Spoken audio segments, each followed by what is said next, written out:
in Shmitta is like buying for Pesach. Yeah. Shalom Aleichem. Shalom, shalom. Nice to meet you.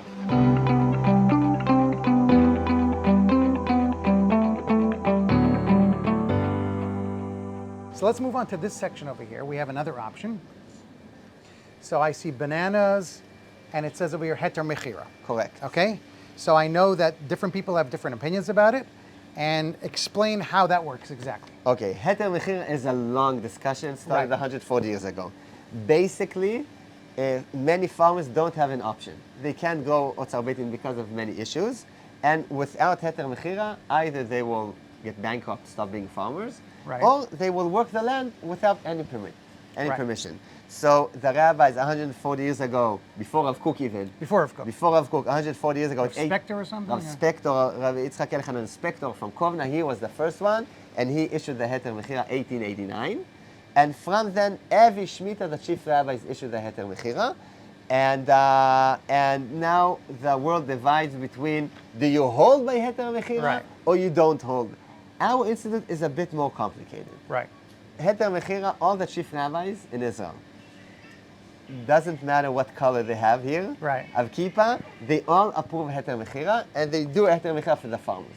Not all of them eat at home. Right. Okay. But it's an acceptable option to all of the chief rabbis. You can say, I eat only Chalav Israel, right? But I give kashrut for Chalav Stam or what's called the companies.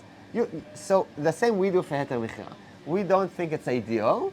Right. But here, let's say sometimes we didn't have enough of otzar beitin because of all kinds of reasons. The main reason is, Baruch Hashem, we had more people than we thought, so we didn't have enough. So we tell the shops, listen, you have three options. One option that we didn't discuss yet. Second option is heter mechira. And third option, not to give it all. Right. So some shops say, no, only otzar haaretz. We don't want to buy heter mechira.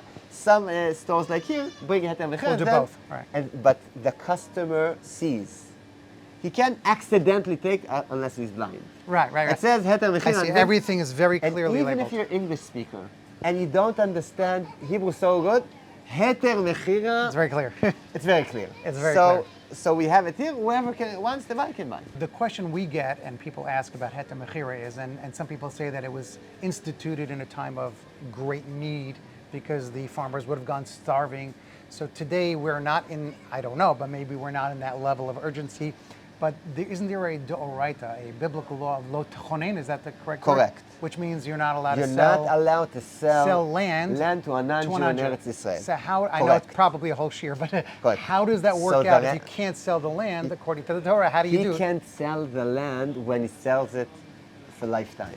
The heter mechira, he sells the land for 2 years, and then the non-Jew brings it back. So it's a little bit more of a lease, something like that? Yes. And halachically it's selling, but technically it's like a lease.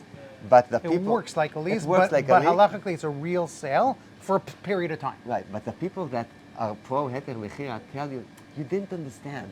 Yeah. If you don't buy heter mechira, what do you buy? So we have some people that buy what we showed, the nochri, but many what we don't have in the shop, which is yevul nochi. We don't allow. Just a minute. And what land do these non-Jews grow this produce? What land? In Eretz Israel. Right. The government many times gives land to non-Jews in Israel for Shmitta to grow because there are customers that want that. Right. Don't want heter mechira, other options. They want that. So isn't that more of a lo techonem? Right. Not direct. So you can say it's not me. But if we look not about me, about Israel, farming, everything together, it's definitely, I think that's much more lo techonim than the sale, which is lo techonim, but we all understand it's some sort of a trick. Right. Just like we have other tricks in halacha. Right. Okay, so if you look at this sign over here, this particular store, which you give a hechsher to, they have two branches. Correct. So it says over here, this is a nachal dolev, snif nachal dolev, which is best. So you are giving the hechsher to them, which is otzar haaretz. Correct. And their other store, which is a smaller store, Makolet, goes by Rabbi Efrati. Now you can see over here, they sell some of the same things, but one of the things they have is Yevul Nochri. Exactly. So let's talk about the people that do buy that and how exactly that works. Okay, first of all, we have to know the facts. When you say Yevul Nochri, Or if Let's you translate. Now, Yavul Nochri Yavul means Nochri is a produce by a of a non-Jew. non-Jew, but that grew in the land of Israel. Physically. Correct. Not from outside And the the land of Israel. initials is Yud Nun. Okay. Sometimes they write Yud Nun because saying Yavul Nochri is what we're buying from Arabs. It's not so politically. So some people write Yud Nun, Yud Yavul Nun. Nochri. We have 3 kinds of Yavul Nochri Okay. because we have 3 kinds of Arabs Okay. in the state, let's say. Okay. We have Israeli Arabs, Israeli Arabs. Fachem, Shfaram, etc. We have Palestinians, Shechem, Hebron, Kalkilia, that go. And we have Gaza. Okay. So when you say Yavul 3 Nochri, territories or 3 Three- types of. it's all Yavul Nochri, but when you buy a cucumber that says on it Yavul Nochri, you either give your money to a farmer in Fachem, Fachem. or in Hebron, or in Gaza. Well, to be perfectly honest, even when it's not Shmitta, there's also some Nochri produce available for sale in Israel. So here's an interesting question that I've heard from people. If you go to a store, even an Arab store in the Shuk, that they say, we got our produce from Hebron, amongst the Arabs, not the Jewish community, and it's 100% verified Muhammad grew these cucumbers in Hebron. But isn't Hebron a holy place, and shouldn't that produce somehow, even if though a non-Jew grew it, doesn't have some type of kedusha, maybe you should consider it holy even if you eat it? How does that work? This is a long discussion 500 years ago. What you're saying is the Mabit. The Mabit in Tzfat, he said, if it grew in Eretz Israel, Okay. even by a non-Jew, it has kedusha. Has Now, kedusha. a non-Jew can work the land. I can buy from him. Right. But it has kedusha.